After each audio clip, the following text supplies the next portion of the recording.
and I'm going to go through a quick introduction of Dr. Ge, and then we're going to cede the floor to them. Dr. Ge Liang is a lecturer of sociology at the University of Manchester. They're a member of the Morgan Center for Research into Everyday Life, as well as an honorary research fellow at the Thomas Coram Research Unit, University of College London.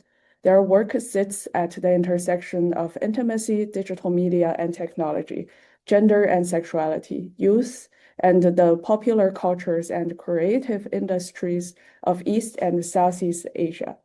Across these fields, Dr. Ge asks a question that is especially important to United Proud Women community. How do spaces that appear to be organized by technology, markets, platforms, and popular culture also become terrains of struggle over desire, gender, intimacy, and the possibilities of living otherwise? Dr. Ge's scholarship approaches queerness and feminism as creative and transformative forces operating from within everyday cultural life. Their work asks what happens when people take media forms that were never necessarily designed to liberate them and nevertheless use them to experiment with forms of subjectivity. Dr. Ge is the author of two forthcoming books, Ambivalent Desires, Affect, and Boys' Love in China with University of Michigan Press, and the Danmei Culture in Chinese Media and Society, Male-Male Romance, Resistance, and Representation, co-authored with Tingting Hu. Their research appears in top journals such as Big Data and Society, Information, Communication and Society, Media, Culture, Society, Feminist Theory, Convergence, European Journal of Cultural Studies, International Journal of Cultural Studies, among the others. Dr. Ge has taught at University College London, King's College London, City University of London. They founded and co-chaired the Transcultural Digital Intimacies Research Network, also known as TransDI. In their recent study of the Chinese AI companion platform Xingye, Dr. Ge and Tingting Hu describe intimacy as something increasingly co-produced between human desire, algorithmic systems, storytelling, play, and platform capitalism. Their ambivalence speaks very closely to the intellectual agenda we have developing at United Proud Women, where feminism always begins from lived experiences. We treat it as a form of world-making, as a practice capable of changing the very coordinates through which bodies, relationships, genders, technologies, and futures become intelligible. Dr. Ge's work offers a particularly fascinating site for thinking through these questions. Through Ge's work, we see a genuinely queer modernity in which bodies, technologies, desires, identities, and relationships continually exceed the forms they designed to contain them. We therefore feel extremely fortunate and exhilarated to have such a prolific and innovative scholar with us today. Please join me in welcoming Dr. Ge Liang. Thank you so much, Yuxing, for the very long introduction. So I will now to share my slides. So you can all see it or not? Is it good? Okay, so I'll start. Thank you and love to meet all of you, everyone today. So I don't know if it's morning, afternoon, or evening, but good morning, afternoon, and evening, everyone. I'm sorry for my voice because I caught a flu recently, so I'm still in a quite low energy mode. Well, my common introduction, I would say I'm not a quite traditional researcher, and I like to play. I like to research all those cultural phenomena and communities that are often labeled as minor, niche, non-mainstream, non-hegemonic, those kinds of things. And my today's talk is called Ambivalent Desiring Subjects Revisited. And the word revisited is doing a real thing in that title. And this talk draws together my two published articles, one on Chinese young women's production and consumption of Danmei, also known as Boys' Love, the memory romance and erotica, and another one co-authored with Tintin, which is on Chinese women's players of otome video games. And through them, I want to revisit and introduce you again, and also introduce my recent thinking about the idea I propose in feminist theory, the post-socialist feminist sensibilities, to show you what the concept does and how it has developed since I first wrote it, which is also included in my forthcoming book, Ambivalent Desire, by the University of Michigan Press. And in the final part of this talk today, I will also talk about what working with this idea and how it has taught me about the politics of theory itself. So the roadmap today, I will divide it into 4 parts. First, I'll introduce about 2 things and 2 studies. I will open with 2 vignettes, 33 years apart, and introduce the 2 empirical projects that anchor today's talk. And second, theorizing ambivalence, I will set out the very idea of post-socialist feminist sensibilities as a concept built from Chinese feminist historicity rather than imported wholesale. And third, digital intimacy literacies, which is a quite cool idea, I think, from my own research, to say about what women otome-game players do with virtual love and why it is neither escapism nor false consciousness. Here I will also offer 3 new propositions developed from my recent thinking that will also go beyond the published articles. And the final part is about the question of theory.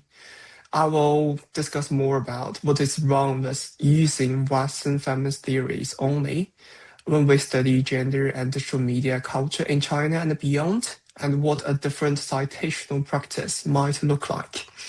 And if you take one sentence away from the next 14 minutes, so I hope it will be ambivalence is not confusion, and ambivalence is a structured sensibility produced by specific historical conditions and learning to live with it. Learning to live with ambivalence, I will argue, is a skill in everyday life. So let's start from the first vignette. So the first vignette is about the Chinese women in the 1980s, and it is a quote from Shishumei's 2002 article. So I will read it first. So when Western feminists expressed disapproval of such re-feminization tendencies as reversing advances of Chinese women had achieved, the famed woman writer Wang Anyi, in an interview with Wang Cheng, defended re-feminized Chinese women indignantly. We have just encountered differences between men and women, and we lived without such a difference for such a long time. For Wang Anyi, the difference between women and men forms the foundation for women's identity and empowerment. Her indignation is direct response to the state-sponsored feminism in the Mao era, a top-down project that mobilized women into the socialist workforce and political sphere, dismantled certain patriarchal practices, while yet largely negated gender differences, sidelined grassroots feminist activism, and also overlooked persistent gender hierarchies in domestic and social life. So what Western feminists read as regression, Wang Anyi experienced as novelty. Please hold that sort of misreading in mind. It is the seed of my final section because it shows what happens when one feminist history is used to periodize another. And my second quote and vignette is from my own fieldwork in Chengdu in 2021. So 33 years later, in a cafe in central Chengdu in 2021, I interviewed Jiang, who is a digital media manager in her mid-20s and one of my 50 Danmei interviewees. So when I first met her, she appeared quite gentle, reticent, and introverted. But after an hour, during which we discussed a profusion of Danmei works we both love and hate, she became more talkative and vigorous and was willing to share her private feelings. She told me that we all have our own fetish, right? But reading those sexual scenes, I really love to see the show character being tortured and abused. Sometimes I feel I am in line with the Gong character and enjoy the sadist position. However, in some cases, I have strong compassion and empathy for the show and feel distressed when reading plots that are cruel to him. For those less familiar with the Danmei culture, well, in Danmei, the show is a receptive partner and the Gong is a penetrating or dominant partner. Though the Danmei genre and culture itself frequently subverts these conventions. What matters here is the movement. Jiang moves between sadistic identification and protective empathy with a single reading practice, and neither position cancels the other. So it is from the two different stories and weakness I came with idea or came with the thinking, ambivalent sensibility. It is not a confused one. In my subsequent interviews with Jiang, I noticed there is a quite haunting and persistent ambivalent sensibility that is around what she was talking and sharing with me. So when talking of love and desires, she was both very confident and self-restraining. She was both very self-enterprising and self-regulating. And when talking about femininities and masculinities, she showed a clear aversion to those stereotypical femininities and a desire for non-normative femininities and masculinities. And yet she also felt quite discontented about the over femininities embodied by some male protagonists in Danmei stories. My analytical wager then and now is to treat this ambivalence as data, or more precisely, as analytical sight, rather than noise. Jiang is not failing to make up her mind. She is actually living a historically specific structure of feeling. And the task of this talk is to give that structure a name, a history, and eventually a politics. And very briefly on my method and approach to the two sites.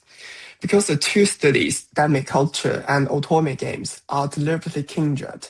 For the Danmei study, between 2021 and 2023, I conducted multiple rounds online and face-to-face interviews with 50 Chinese young women who are dedicated participants in the Danmei culture, recruited through a call for participants on Weibo.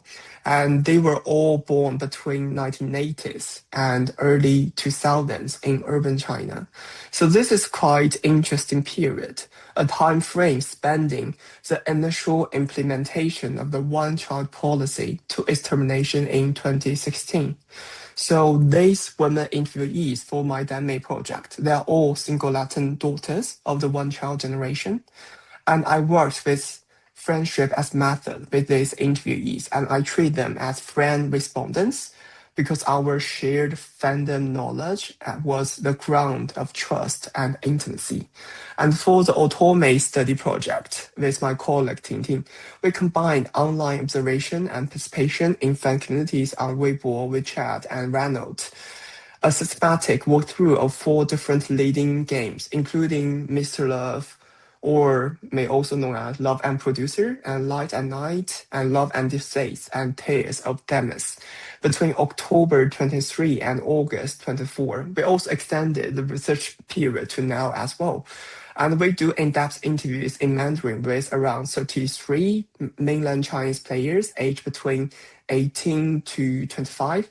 And our dual identities as both researchers and very heavy players of otome games, indeed as fans, helped elevate participants' skepticism towards outsiders and enabled us to explore their digital intimacies as concerned and participatory insiders.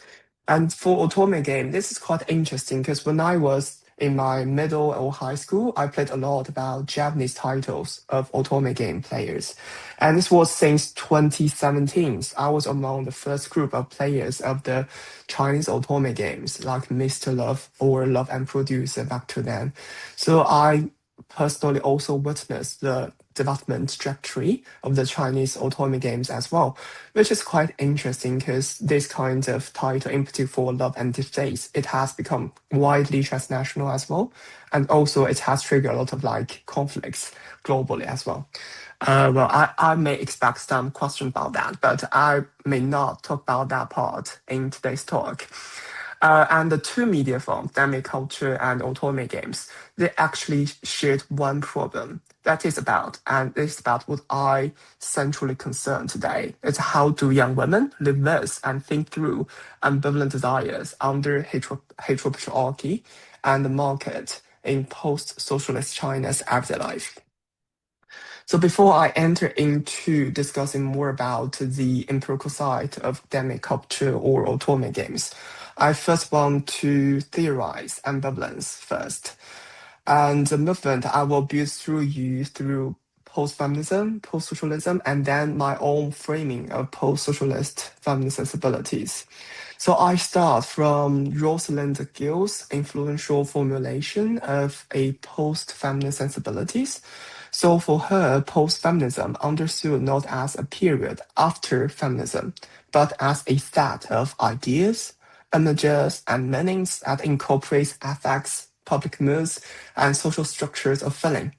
And ambivalence for me in approaching post-feminism is actually a defining feature of these sensibilities, visible in the conflict between binary oppositions, subject versus object, empowering versus regulating, freely choosing versus self-constraining, self-actualizing versus subject to normalization.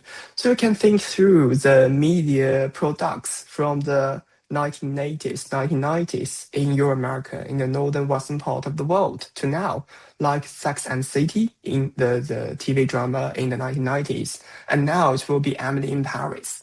They both show this kind of very ambivalent sensibilities as simultaneously enterprising and self-regulating and constraining at the same time. And crucially, this very sensibility, I mean the post-feminist sensibility, in Simondale Dossequin's phrase, is not for Western goals only. Post-feminism is fundamentally mediated and commodified discourse and set of material practices, which can be readily transnationalized. It has been embraced by women in the global north and south alike. I agree with Dossequin's idea mostly around this point, but here my question is, a sensibility, here the post-feminist sensibility travels also with its own history attached. The post presumes a sequence of feminist waves in the northern western part, the first wave, second wave, and also its backlashes. That is very Euro-American through and through. So the question becomes, what happens when the post arrives somewhere with a different feminist past? So here comes my approach and my deeper exploration of post-socialism, which is not neoliberalism taught court. The same caution also applies to our own understanding of neoliberalism as well, which is oft debated, oft mentioned, and now maybe also become a very hollow concept. So this idea, neoliberalism, also often arrived as an explanatory frame for Chinese women's media production presumption now. I approach the idea more or less or similar to a Foucauldian approach to think or approach neoliberalism as a form of governmentality that includes, in Rose and Miller's words, a reorganization of programs for the government of personal life through marketization, privatization, and individualization. And the very neoliberal governance works in and through subjectivity. So as you can tell, my own concerns about how the neoliberal governmentality worked through within subjectivity in these individuals' personal life. And another reminder and also aware, the fact is that there is no unitary neoliberal paradigm. Like Peck and Zhang describe out China's integration into the global economy as a hybrid model, selective adoption of neoliberal practices while the central government retains control over the major economic levers.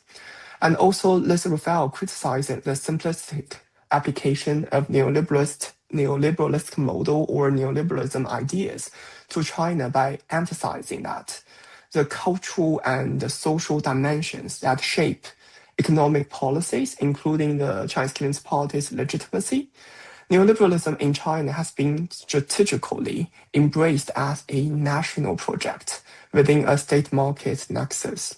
And post-socialist itself, or post-socialism itself, following Sheldon Liu and also Zhang Xudong, names a crucial cultural logic that negotiates the residential socialist past and the emergent capitalist present. So the historical contingencies, particularly the persistence of the social familial system, alongside the ascending individualism in the everyday life of post-socialist China, must be kept constantly in view. And now I'll go quite briefly about the question of women as catechoresis. So I'm quite inspired by the framing by Tani Barlow. So she considers the question of women as catechoresis in Chinese history because the very instability and complexity of women as a category in China. Walk the timeline with me quite in a brief way. So in the Confucianist patrilineal familial society continuum, women existed as fu and nu, which means wife and daughter. And in Republican China, 女性, literally woman sex, named an eroticized subject. And in New China, after 1949, the idea or the title name fu nu became the massified and politicized state category, and the psychology of gender difference was generally disavowed.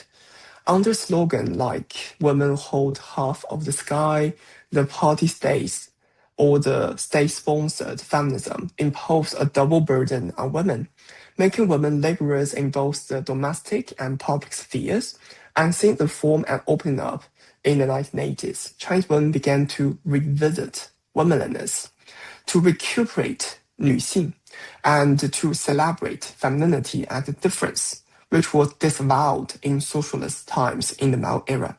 I consider this recuperation of 女性 as a manifestation of ambivalence. It is both endogenetic and also exogenetic, providing, in Barlow's words, the potential of feminist resistance while also being shaped by the infiltration of neoliberal marketization. And this is also why Wang Yi's indignation in 1998 was not false consciousness. It was actually a historically grounded position. And here I'll discuss more about how I approach and frame the idea post-socialist feminist sensibilities. So this idea denotes Chinese young women's recognition of and response to the gendered culture and regulations of heteropatriarchy in post-socialist China and transnational post-feminism at the same time. So I'll make 3 further clarifications. First is about the hyphen. So I read the hyphen in post-feminism and post-socialism and post-socialist feminism as marking women's reactions and responses to the preceding feminist histories, signaling both continuities and fractures in their afterlife. And second, direction. The conceptualization of ambivalence does not follow a progressive or linear logic. The sensibilities have inherited both forward and backward momentum. So this also offers a quite heuristic tool for you to understand both Danmei culture and also otome-game players. They're not just purely resistant or purely forward, they are backward and forward at the same time. And third, and most importantly, what the concept is not.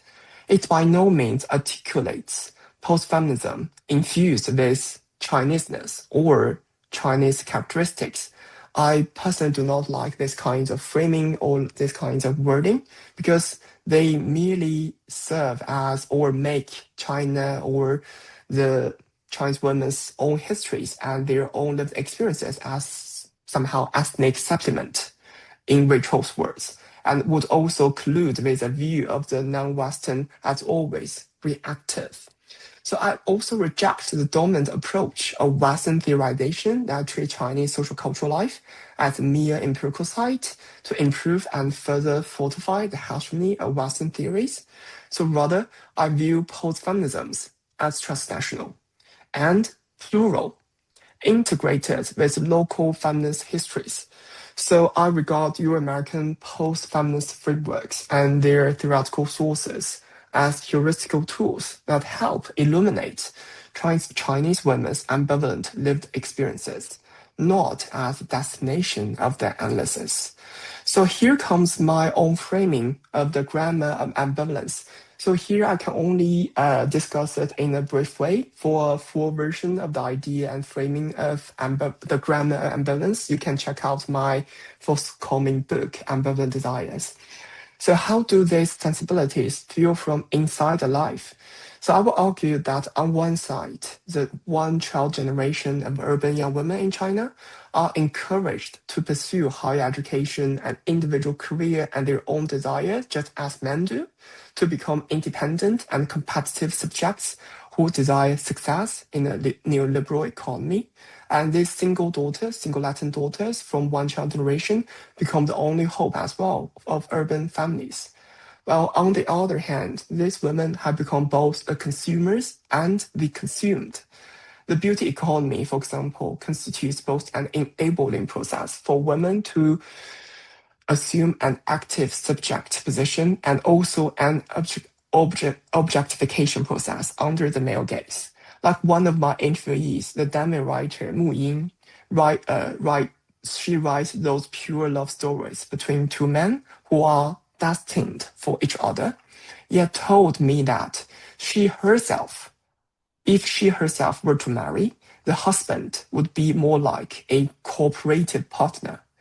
So the heterocentric reproductive discourse and Confucian paternalism still interpret her as filial daughter and prospective wife, and she deeply knows it. So that's why she responds to those kind of social familial system and heteropatriarchy in her every life.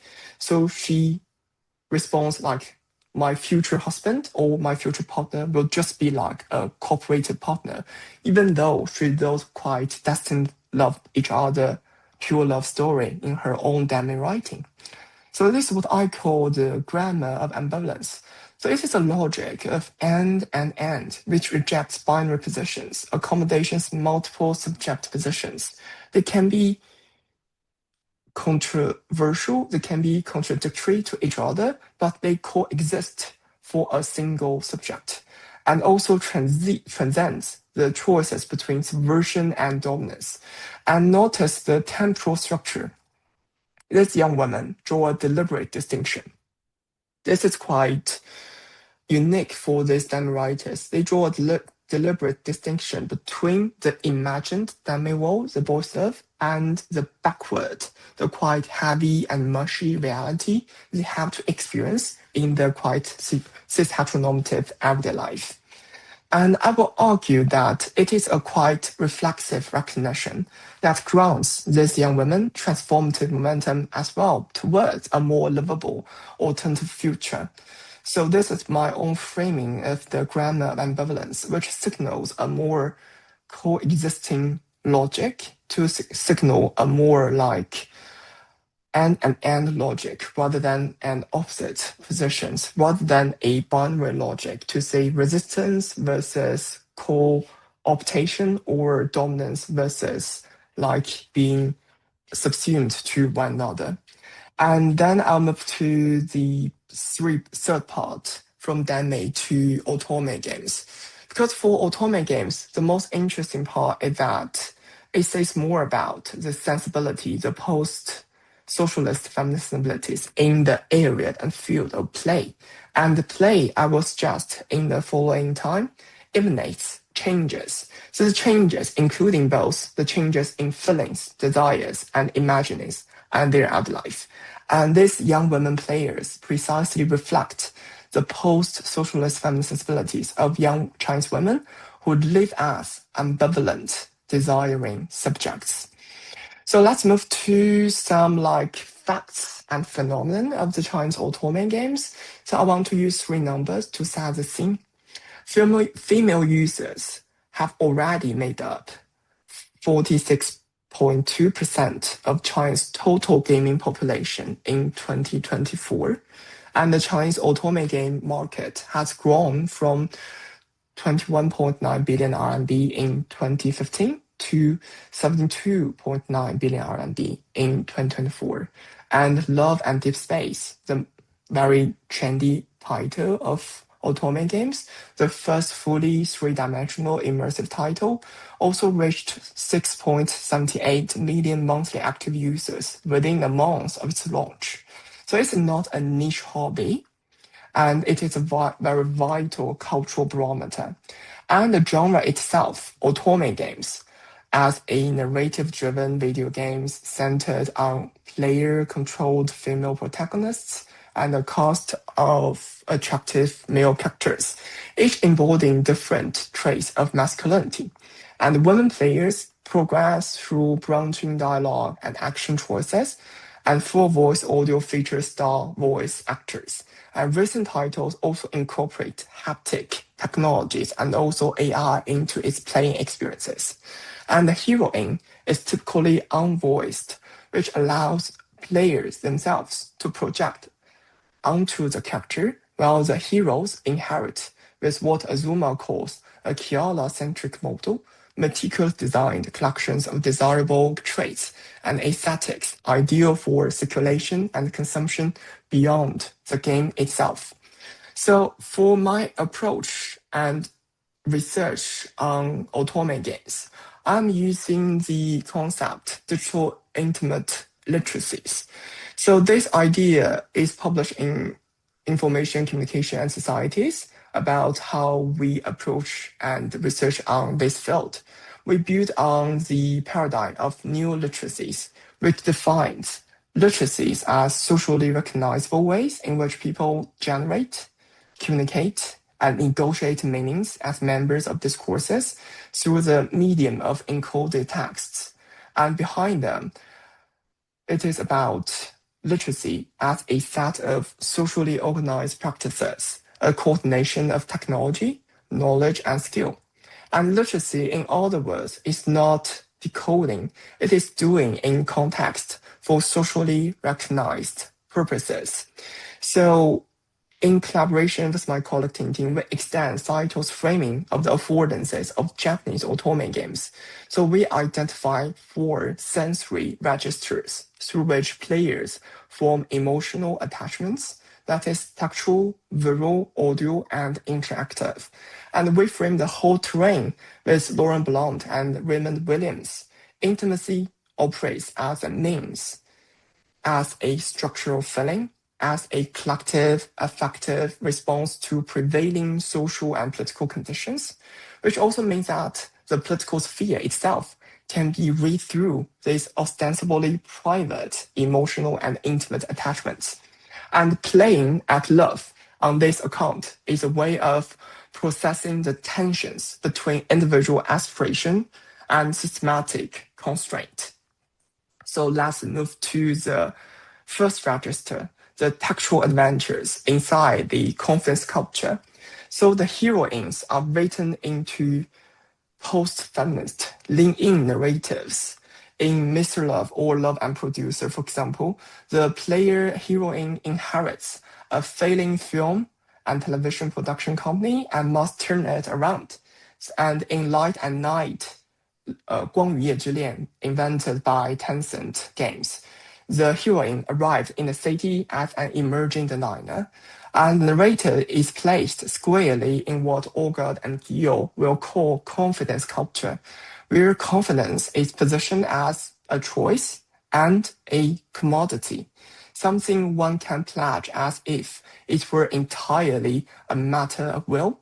And one of our interviewees, Ning, a marketing manager, with 7 years of otome player across both Japanese and Chinese titles, told us that the games make herself feel they are more confident and make herself feel better. And yet the design gives the game away. The plot center on the heroine's self-choosing. So you will choose different choices to progress the main plot lines, while the choices given in each scenarios are also strictly limited, usually 2, 3, or at most 4 or 5. Such a sensibility of confidence may seem empowering, but it ultimately places the burden of structural inequalities onto individuals, particularly women, by framing social issues as personal deficits in confidence rather than addressing broader systematic injustices. So these embodied experiences precisely reflect the post-socialist feminist sensibilities of young trans women who live as ambivalent design subjects. They are simultaneous, self-enterprising, and self-disciplining. And the characters themselves, the virtual heroes, also reflects a spectrum of desired masculinities, and rendering it itself as a cultivated skill for women players. So there is one masculinity, which refers to the cultural attainment in Camdoy's classic diet. Like in the Mr. Love, that otome-game, Lucian is a refined neuroscientist, very gentle, self-disciplined, and fragile scholar updated.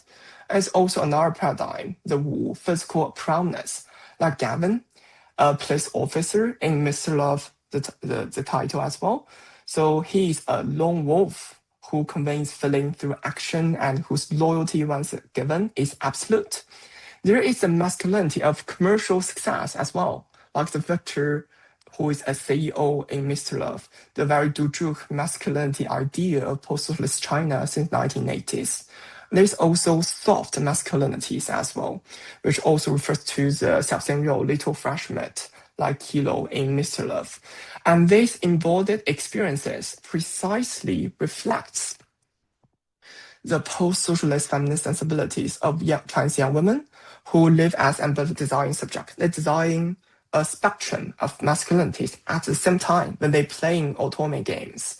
So they will desire the cultural attainment and also desire the physical prowess, commercial success, and also the desirable bodies with effeminate masculinities. So they can enjoy, consume, and play with, engage with, and attach to the different paradigms of masculinities by playing the games altogether. And the cute case is analytically very rich because in each otome-game title, there will be at least one cute guy. So in the background of the slide, you will see 2 different cards.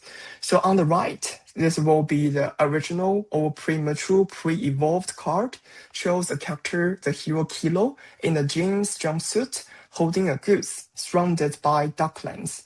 And when cultivated, when the players cultivate this card into more advanced level, the card will evolve into a thing of confident romantic agency, like the card on the left side. So it's Kilo holding the heroine in a quite absolute position, which also shows a sort of hegemonic masculine positions. And the players must deploy a narrative literacy to decode this progression, not as contradiction from a cute guy to a more hegemonic or more masculine, stereotypically masculine guy, but as a fulfilling character arc that reconciles vulnerability with desire when they cultivating this card. And the cute paradox in this case also shows another mode of hybrid masculinities. So they are meticulously assembled to meet these players' varied desires and also recognizing, interpreting, and attaching to them as sophisticated social cultural work. And now let's move to the interactive character. So this is the most inspiring part for me when I was doing my own fieldwork. So the heart of the argument is about how how emotional attachment with those virtual heroes can reflect what many of our interviewees told us. Love, emanated, cultivated in playing, will give those virtual characters birth to flesh and blood. Through in-game phone systems, text messages, players and texts and call their love interests and comment on their social media posts within those otome games, and also through companion systems. The players schedule sessions in which the character accompanies them while they work or study, with touch feedback on the go to see him function and interface in both love and producer and love and displays. Engaging these features effectively requires what we call a performative literacy, the practical embodied skill of using the game's affordances to generate the feeling of a consistent, caring companionship. Where does the intimate relationship reside? And our answer is about how digital intimacies reside within players themselves and are embodied in their digital intimate practices.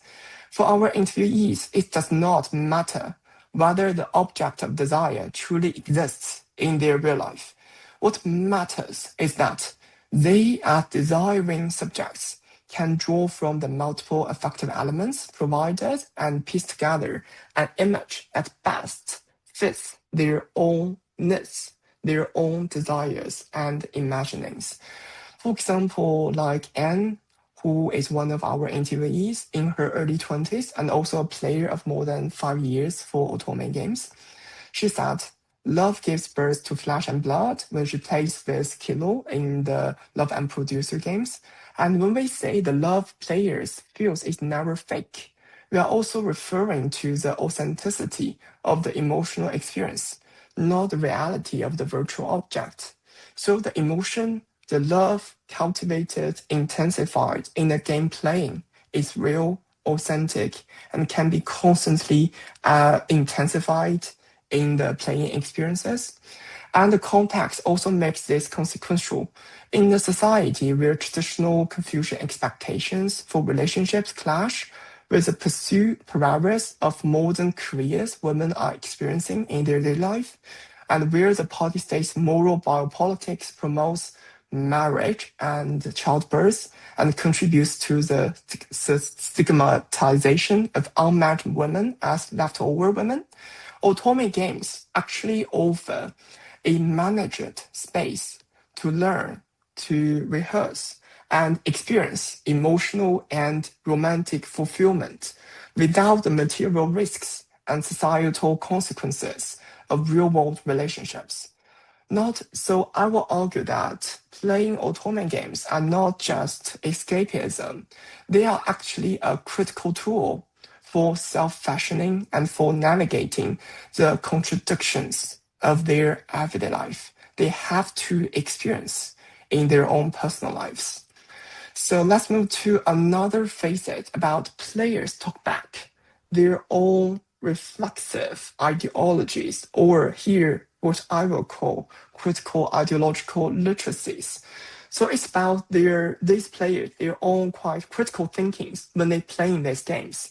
So against any rating of these players as only passive dupes, our observations in otome game players also reveal a far more critical engagement.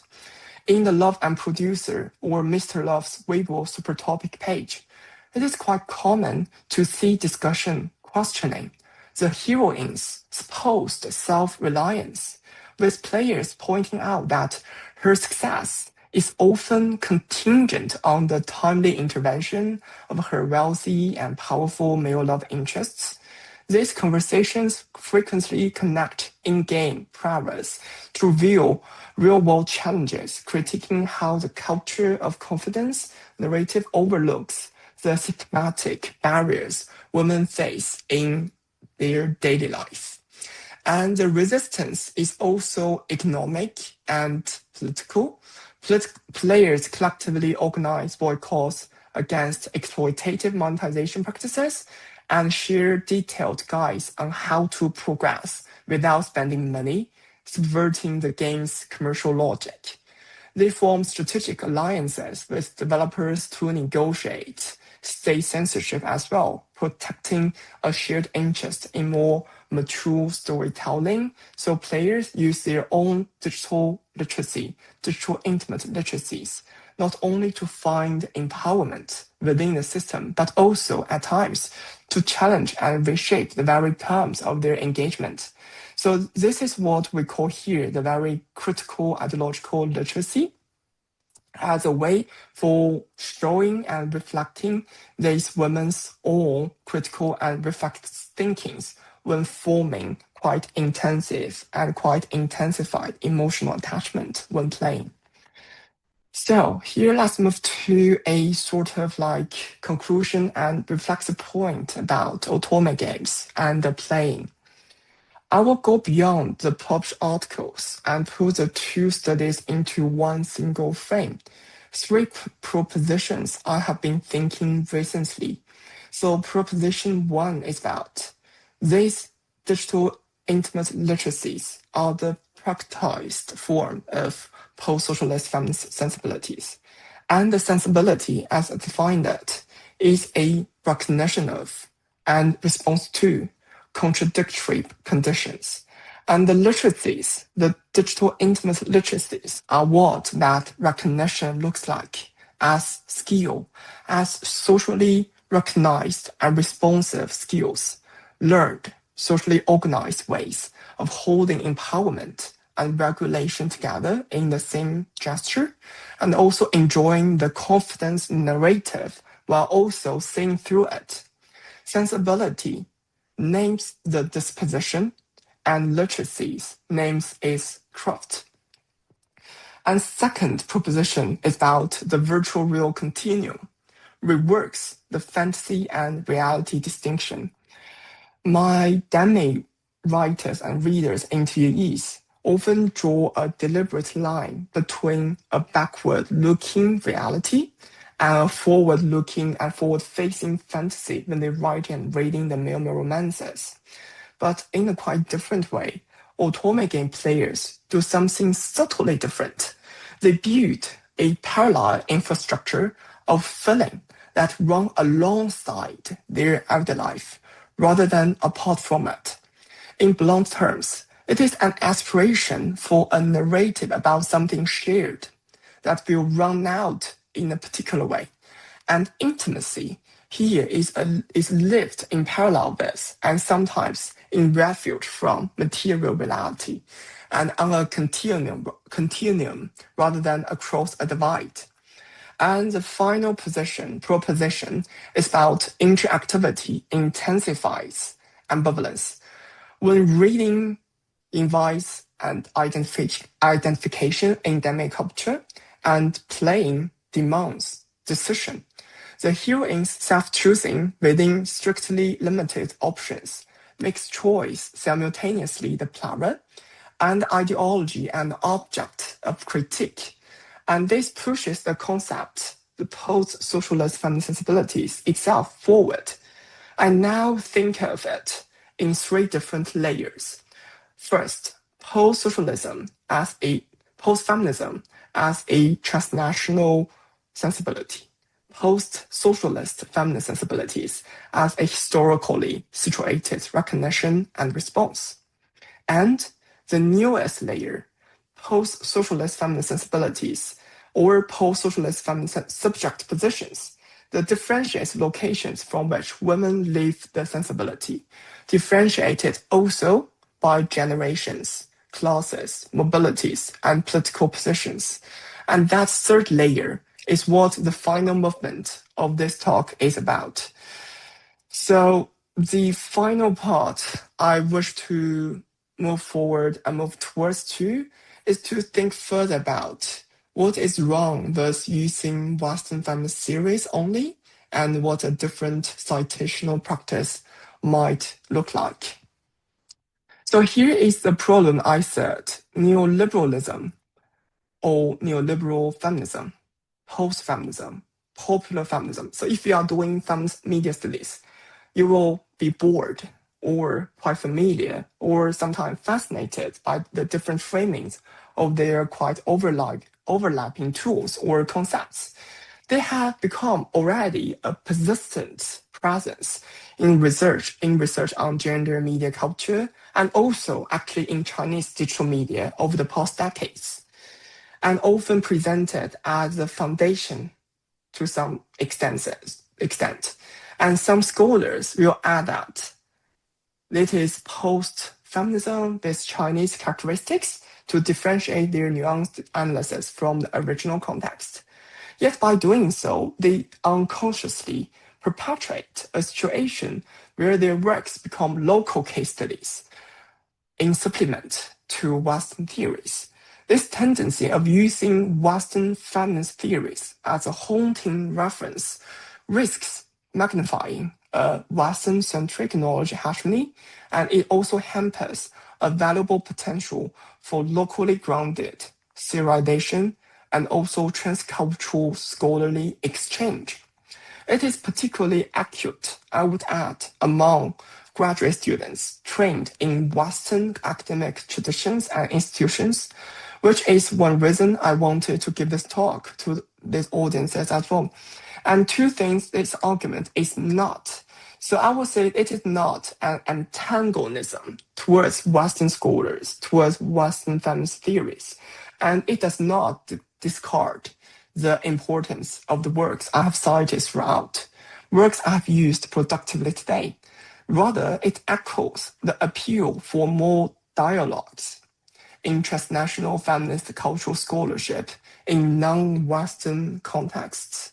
So it is super important and also vital for scholars in the global south. They do need to embrace not including theorizing from and within the global south, but also make more dialogues from and within the global south.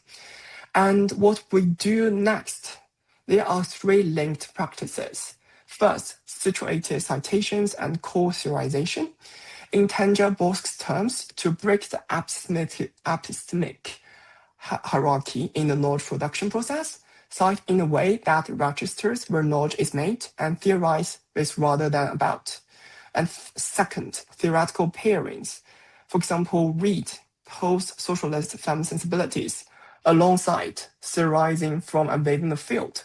For example, like I listed three other scholars' work which can make pairing and dialogues with idea, like Hanling's on dependency, actuated knowledge and positionalities of Chinese feminist scholars, and also Ho's work on young women's digital activism, rewriting the personal is political, and also Wang's work on outer system feminist resistance in post-2000s China, and also Tanja's work on feminist and queer activism in China in more or less in the tensions between state and market.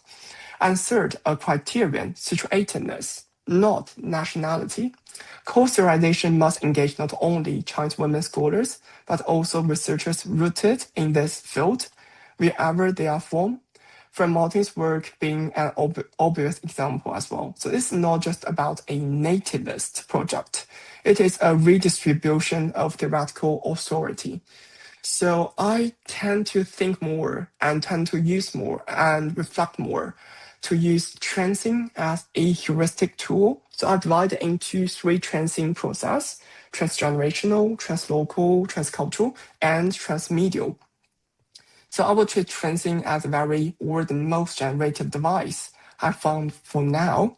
And I will call transing as heuristic tool. And there are three phases I'm currently dealing with. Transnational, the sensibility is formed in response to a preceding generation in the case of post-socialist feminist sensibilities. My interviewees' refusal to over femininity answers their mother's generation and the 1990s China's embrace of recaptured femininity, exemplified by writers like Wei Hui or Mian Mian, just as the embrace answered Maoist state feminisms. So the transgenerational perspective also offers more nuances and complexities to understand these post-socialist feminist sensibilities in China. And second, about translocal and transcultural. So mobility across cities, borders, and platforms means post-feminisms or post-socialist feminisms in China are also plural and integrated with local feminist histories rather than redignating from a single center. And third is about transmedia. The sensibility manifests in contemporary transmedia practices from Danmei fiction to audio drama to otome video games, and also to now AI-generated short vertical dramas or animations, which is where analysis can anchor how these forces actually operate on personal subjecthood in contemporary social life. And transing specifies such complexities. It breaks a single theory lens, and it also breaks the China-West binary at the same time. So to conclude, I will say I aim for and also wish for, hope for, towards a more locally grounded theorization with a double refusal. So first, refuse the one-dimensional lens of neoliberalism for understanding women's media consumption and cultural protection in China and elsewhere. There's also a need to account for the complex, multifaceted factors, generational differences, mobilities, class, and political positions that intersect with digital media use and foster subjective experiences of empowerment without necessarily informing conscious feminist subjects. And we refuse as well, equally strongly, China exceptionalist claims like transnational post-feminism takes root in local post-socialist gender politics, where traditional authoritarian and capitalist patriarchies prevail. Theorize from, with, within, and through women's own lived experiences, and let the concepts travel outward. So I will close by saying that the one-child generation of urban trans young women live as ambivalent desiring subjects. They desiring independence while their virilization of femininity, masculinity, and intimate relationships remain ineluctably affected by heteropatriarchy, by the cis heteronormativity as well, by the social familial systems in China as well. And from Danmei to otome games, the digital intimacy literacies are a vital cultural barometer revealing how a generation negotiates desires and subjectivities on the virtual real continuum. And digital intimacy literacy show us the sensibility as embodied skill, where emotional attachment and critique are cultivated in the same practices. A finding I'm now extending also to the human-AI intimacies in my recent research. Because AI companion, I suspect, will be the otome hero's next form. And theoretically, read from within, situated citations, co-theorization, and transing of a way past both Western-centric hegemony and also exceptionalist retreat. So I will end here and thank you so much for listening my talk, and all questions are welcome.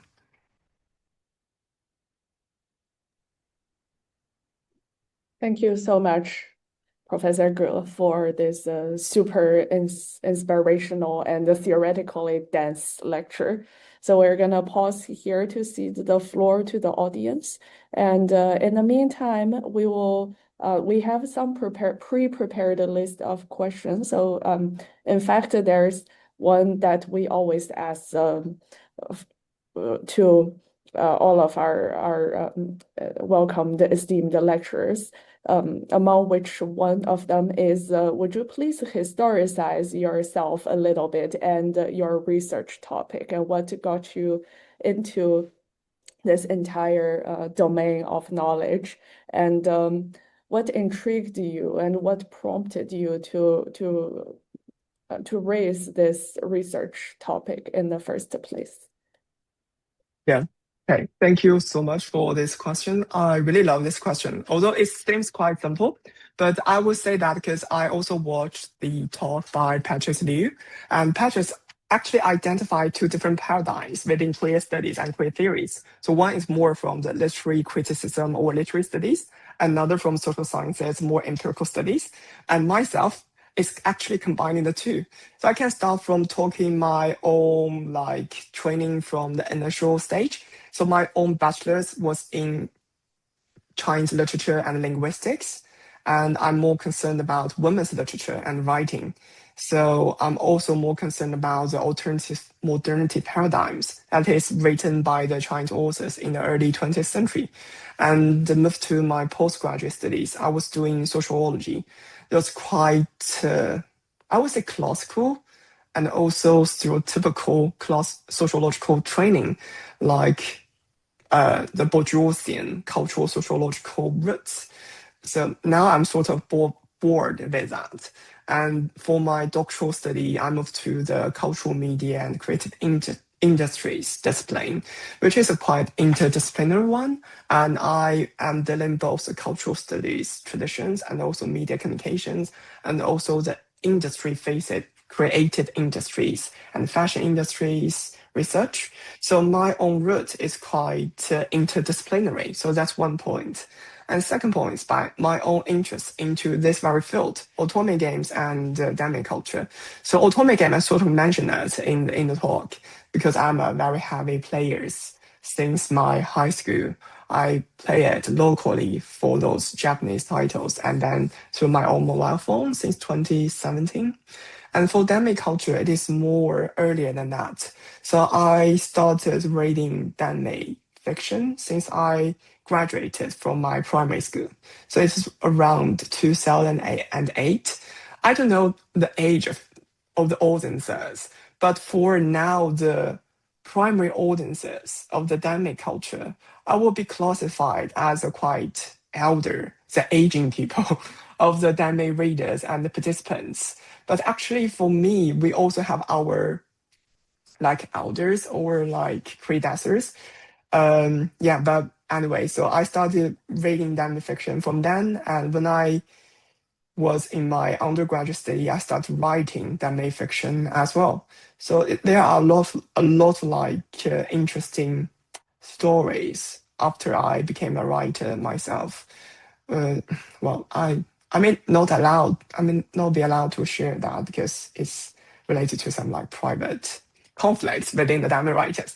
But anyway, so that's my trajectory into the Danmei culture. And when I started to learn the social facts or social issues from a more social science perspectives. So I am more exposed to gender studies. So I choose a lot of like module related to gender and sexuality studies as a way for me to better understand why there are growing number or massive number of audiences and read and writers and also fan artists of the Danmei culture, why they really enjoy and indulging into the boys love and male romances. So that brings my initial research trajectories to research on boys love and from a queer feminist perspectives. Yeah.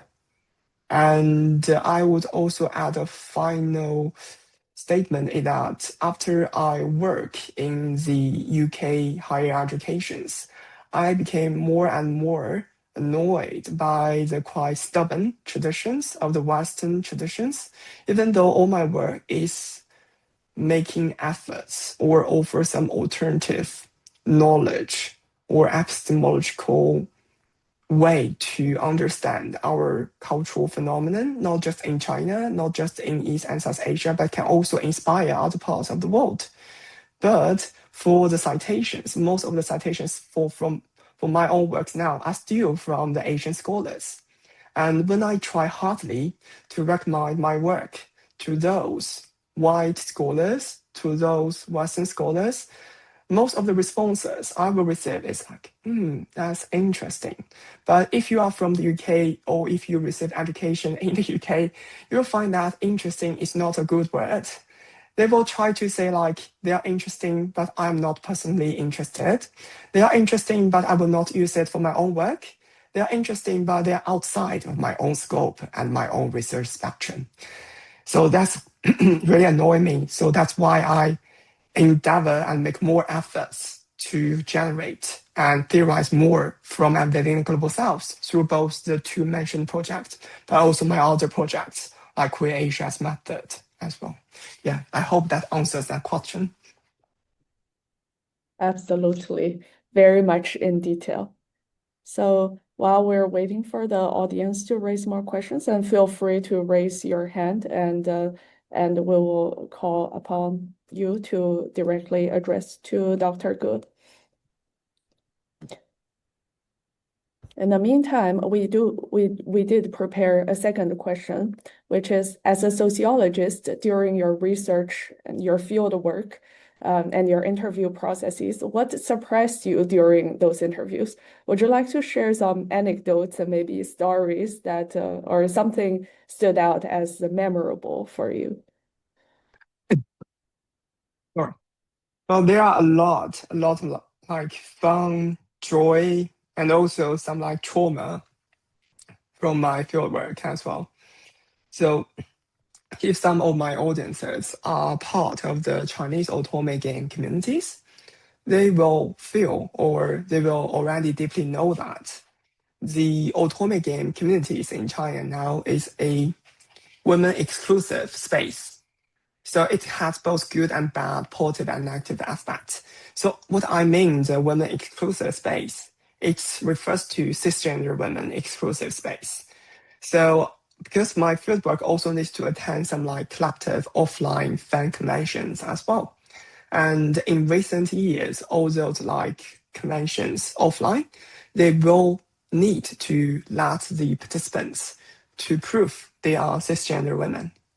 So if you are trans women, or if you are a male at birth assignment, you will not be allowed to attend those offline conventions organized by women themselves. So the rationale or the principle for them is that they want to ensure the spaces they create and maintain are a safe space. They want or they endeavor to make both the online communities, the otome-game playing experiences, and the offline conventions, fan self-organized, should be women only, by and for women.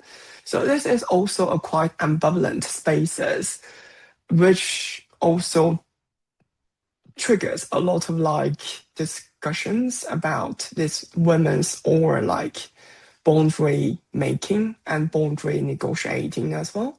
Because for the statistics level, there do have a small number of male identified players of autonomous games and also non-binary and non-cisgender women players as well.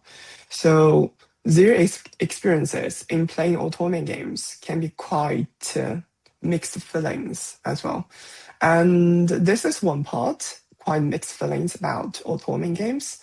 And the second part is about my initial fieldwork. So it's when the ecology of autonomous games are not that one way or like one directional plunged to a women only space. It was like 3 or 4 years ago. So when I attended to the conventions organized by fans themselves, I was so inspired and moved by their intensive feelings because I research a lot on affect and feelings. And when I enter into those conventions, when I see those like stands, those fan arts like designed and brought by fans themselves, you will literally moved and touched by how much energies, affect, feelings, and also money they have invested for this kind of playing. It's not for profits at all. It's only for their love. And initially, when I dive deeper into this autonomous game community, I then sense that the love per se is true to them. It's not like fake or it's not like peripheral to their afterlife. It's already been an organic and vital part of their afterlife. So the authenticity lies more in the emotional ties and connections they have invested and formed with the autonomous games, including the male heroes as well. So for me, this kind of authenticity and this kind of very intensified and deep emotional ties are always most touching part for my own research work. This also applies to my own research in the Danmei culture as well. That is deeply inspiring and also insightful. We would love to invite our first audience to raise your question. Dima, would you like to speak up? Hello, Professor. Thank you for your time.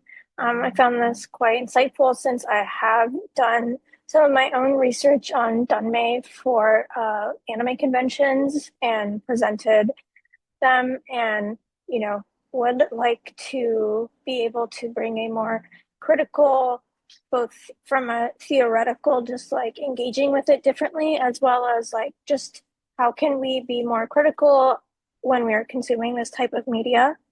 And so I'm curious if you think do you think heterosexual cis women who are typically the primary desired subject in patriarchy are doing almost a transference of objectification that comes with being a desired subject onto other queer men? Is this a transference or a like subconscious oppression of another marginalized group? And is there like a pleasure that comes from that as well?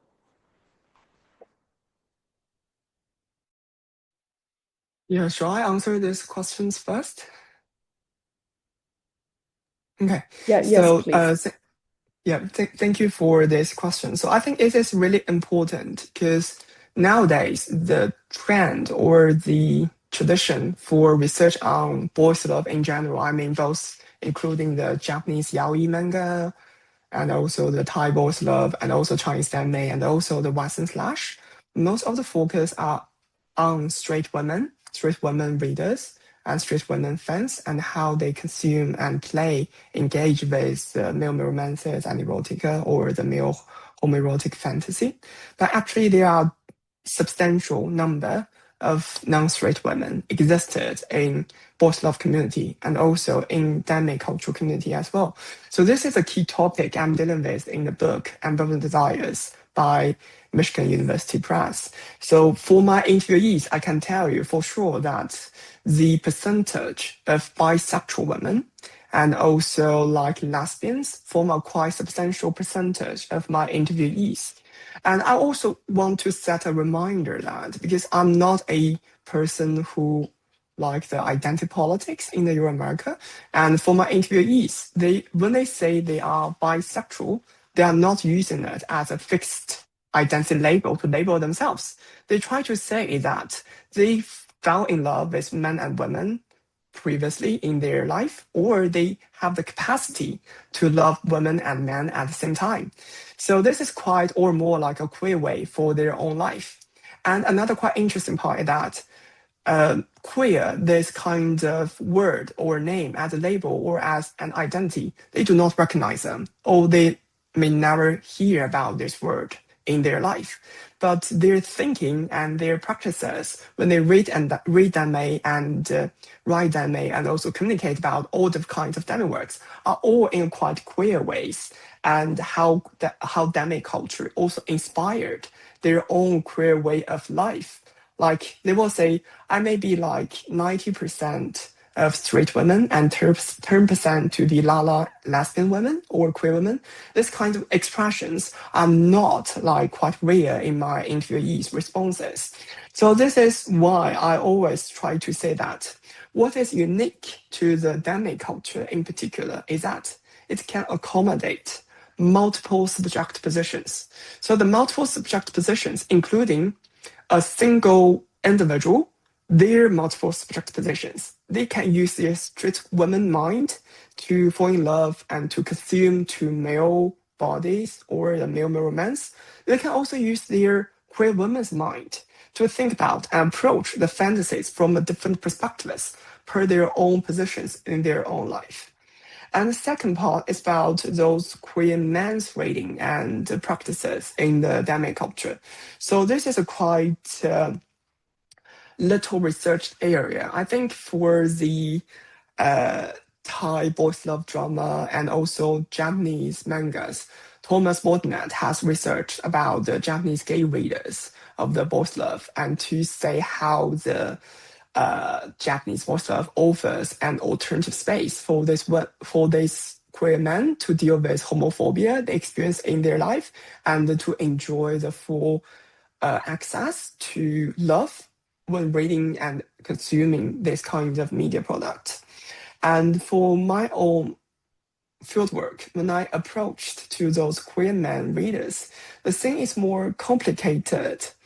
So one thing is that I interview some like non-Danmei readers. So they will use a very strict man's mind to say that only women will read Danmei. So if you read Danmei, you will be feminized. For those strict guys, mind inferred gay readers or queer man individuals. But there are also quite a few numbers of queer men readers of Danmei. And what they find about Danmei culture are more touching and more inspiring for me because it introduced me to their personal life and they mention a lot about how they get exposed to the Danmei stories. So one of my interviewees, Xiaoqing, he is in his early 20s when I did the interview, and he was introduced the Danmei novels from a printed copy, a printed, censored, simplified Chinese versions in his high school. So they will like transfer reading the novels across the whole class. So it was also a typical one. I think it is the grandmaster of the demonic cultivation, modao zushi. And from then, he then find the full version normal of the novel and then enter into the Danmei cultural field. So in this kind of sense, even though if you are an experienced Danmei readers, you will be annoyed by those censored versions of Danmei works published in simplified Chinese because all those sexually explicit versions will be censored and deleted, and all things related to explicit male-male romance will also be remodulated. For example, like in the simplified Chinese version of, I think it's Saye. I can't remember the English name. Is it Going Well? Something like that. So all the confession between the two male protagonists, I love you, will be transferred, I like you, or thank you. So this is quite ridiculous for the simplified Chinese version. But given that very specific scenario by Xiaoqing, he was introduced when he read the simplified Chinese version in his high school, and then he entered into the Danmei world, and this Danmei reading practices also offers him some literacies about how to live as a queer in Chinese cultural and media societies, and also offers him some literacies and also survival skills to live as a queer in Chinese post-socialist China. I hope that answers your question. Thank you, Dima, for the question, and thank you, Dr. Ge, for the thoughtful response. The next question comes from Kira. Kira, would you like to pose your question here? Yeah, we actually have a really great discussion going in the chat about it. But as a literature teacher and someone who enjoys reading a lot, I think literacy is really important, even within the context of games in general. And I've noticed that a lot of newer players, and I speculated in the chat that because Love and Deep Space has essentially escaped the niche circle of nerds, we are having a lot more kind of non-nerdy, non-gamer people engaging with the medium, and yet there seems to be a lack of media literacy of like there's the story as a whole. Yes, you have the individual character arcs and such, but then the characters live within a bigger world and everything kind of works together to build a bigger story. And yet there's this really weird mentality of like, no, you have to date the one character, and if you date another character, it is cheating on this character. And I'm sure there's like cultural like significance behind that as well. But do you have any insight on that at all? I know that's kind of a broad question. Just feel free to pick at something. Yeah, thank you for this question. Well, it is quite representative question that I think it will be debated all communities in otome games, not just in China, but across the globe of the otome game players, I think. But I can mention one like antidote happened within the players of Mr. Love, Queen's Choice, Love and Producer. So it was published by the same company of Love and Deep Space by Paper Games, but it was quite earlier version of the otome games published by Chinese companies. And it was in around 2017 or 2018. So in the bus, like two wives of Victor. So Victor is a hero in Love and Producer. They quarreled with each other, then they fight with each other because they will compete with who is the authentic wife of Victor, who is the authentic and the only girlfriend of Victor. But the fact we all deeply know that Victor has many, many, many girlfriends, or the playing experience is that it is one-on-one or one-to-one when you are playing via your own iPad or your own iPhones. But for the broader communities, it's actually many women otome game players that are consuming and connecting with one virtual heroes. And this is one fact, one phenomenon. And concurrently, we will see now also in London, New York, so many fans of otome games, they will hire the big screens in shopping malls or other big screens in the cities to show their love for the virtual heroes in either Love and Displays or other otome games. They will celebrate their birthdays, celebrate their anniversaries, celebrate the Valentine's Day, right? So when someone is paying to hiring the big screen, and when many of the fans organize them together or stop and take photos between themselves with the virtual heroes in front of the big screen, the thing is that they all deeply recognize, they enjoy and they share the same husband, same boyfriend, same like virtual heroes when playing the same otome games. So the conflicting positions always exist. The conflicting desires because of the one-on-one and the multiple-to-one imaginaries always exist. So I think there's also one way or one reason to explain why the otome game communities are so energetic, has such a vital force, not just to quarrel with each other within or internally, but also they can project their forces outside. Like the otome game players collected and organized practices against the stigmatization of I think the rappers in China, because they said a lot of bad things about the otome game women players several years ago. So the collective behavior and collective force can also be immense and tremendous as well. And that's one thing.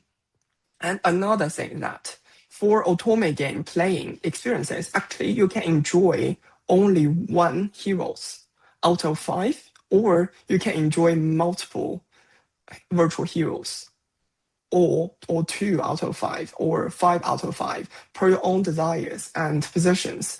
So that's also one way that otome game players are so attractive to invite different subject positions and different desiring patterns into playing, engaging, and communicating about that. And based on that, because these women or these players are sharing the same virtual heroes, although via different approaches, rules, and trajectories, they actually form an intimate public when playing, communicating, engaging, even quarreling about the virtual heroes and these games. So this kind of emotional ties will also create an intimate public so they can do something differently. For example, they can collectively negotiate with the producers, designers of the otome game companies to bring some characters down or to remodulate some character designs or to redesign some scenarios or plots. They can also organize themselves together to fight against those haters of the otome games, like the scenario or the events I mentioned about the hip-hop rappers and the otome games communities, quarrels and incidents. Yeah. Thank you for the detailed analysis and the explanation of the mechanism and observation. The next question comes from Joanna. Joanna, are you still there? Hi, I don't know if you can hear me. Yes. Oh, sure. Oh, cool. Thanks. So I posted my question in the chat. So I just wonder, like, when you play ultimate games, I assume you'll be definitely like different from my experience as a woman, because like I've played lads and like you cannot even change the MC's hair to like short hair, and then there are also like dialogues, that would imply like the MC's size being small. So I feel like those experiences will be quite difficult or like no immersive for male players. So I just wonder what your experience will be like. And I also heard online that there are debates about if they want to change, and there were rumors about like lads was gonna want to be more inclusive to cater to those male players. But then they were like, um, I guess female players are against this idea because they want the space just for them. So what do you think about that? Okay, thank you for this question. Well, I shall respond to the final question first. So as I mentioned that for the otome-game communities in China, they all organize together to maintain and keep the spaces as women only, cisgender women only. So as a way for upholding and maintaining safe and women's own places for desiring and for practicing their own desires, which is understandable. But because of the atmosphere, not just within the online autonomous game communities, but also the overall feminist sensibilities in Chinese mediascape, and also the quite decolonized ecology in the Chinese media sphere, the more women exclusive or women only spaces become more and more fixated. So even though there may be some appeals like to call for and tend to non-straight women or queer women in the game design or in designing some new plots or scenarios, such kind of appeals will not be supported by the autonomous game communities because of the facts, because of the current atmosphere and current ecology. And the thing is that the paper games, I got some access to interview some script writers and producers of that company and also NetEase and Tencent Games. So a consensus among them is that these games are for women and their primary consumers are women. So there will be little choices or opportunities for future designs will cater to non-women players or queer players in general. Because for my own research fieldwork and for my own current understanding, I still think that this kind of game design and interfaces and functions all cater to a quite normative heterosexual way or heterocentric imaginations. Also, different players can project their own agencies and their own subjectifications when engaging with these games and engaging with the automated game, different online and offline activities in their discursive level and per their own different wishes. But the game design is quite heterocentric. I would say like that. So I don't believe the game design will cater to the desires and the wishes of male or male adverse assignment players in the future. And for my own experiences when playing this game, yes, it's quite different. And I will also highlight that even within straight women or cisgender straight women's own experiences, their own desiring patterns and trajectories and routes explorations are also quite different. So we should also avoid a quite unilateral understanding of straight women's playing of these automated games. For example, I have introduced, there are 4 different sensory levels when engaging with the automated games. So when we do the fieldwork, we find that over 80% of our interviewees will list the audio part as their most enjoyable part when playing automated games, and list haptic and visual as second or third per different sensory levels, but that does not apply to everyone. Someone more prefer the visual design of the characters and the haptic design, like the accompanying systems are really something really matter, or one of the foremost things for them to play the otome games. And for me, I am a fiction writer and reader, so I personally more love to explore the tactual adventures to play the otome games. And I'm also a fan of the animations, so that's why I have a quite strict requirements for the visual designs of the characters. And that also explains in the first months, I cannot really accept the three-dimensional setting of love and deep space. But then after you're playing for several weeks, you gradually accept it and love it and somehow be addicted to it. And now you will find that those two-dimensional and three-dimensional will have their own different attractions for me. So I hope that helps to explain my own experiences of playing.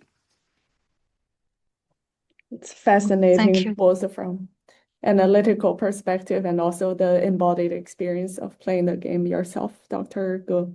And the next question comes from Cheryl Dia. Maybe I destroyed your name, and please introduce yourself properly. And thank you. Hello.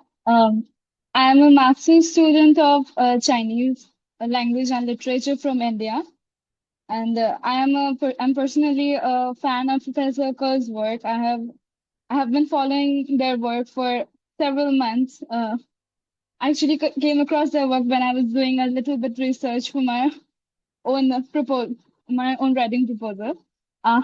So what I wanted to ask was that can Danmei be placed in the anthology of Chinese queer literature? Can it be placed beside works like Siren Shanghuo, or like The Banquet Bug, or like Crystal Boys, or like Peitong, or like if we go a bit back, maybe during the Mingqing era, can it be placed beside Pian Er Chai, like works like this? So I would love to know your opinion on this. Thank you. Yeah, thank you. Thank you for reading my work, and thank you for this quite important questions. So I believe you may also have the same training in literary and literature studies before, because this question is quite oft concerned if you are a student or scholar from literary studies. And I did have discussed this question with several of my colleagues, including Bao Hongwei and also with Dai Jinhua around this question. So this is quite interesting because different scholars will have their own responses. And one school is trying to say like that the Danmei literature or Danmei fiction will be classified as popular queer culture and popular queer literature, which will be an organic part of the general queer literature or queer Chinese literature for sure.